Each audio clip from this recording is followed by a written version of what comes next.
ஆறி போயிருந்தாங்க போய் எனக்கு காக்கான போய் பாதாம் பழம் இருந்தாடா. நான் என்ன பாதாம் பழம்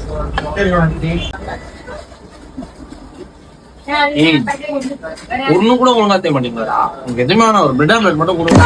நல்லா வலிக்கிறாடியே கூட வந்து கடைக்கு வந்துட்டு. பிரெட் ஆம்லெட் ஓ சூப்பரா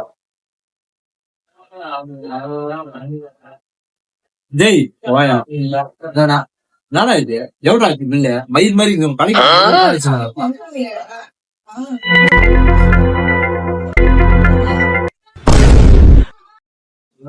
நான் காசு நான் போயிட்டு வந்து தருவானா?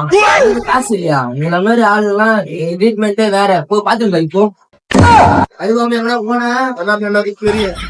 ஹலோ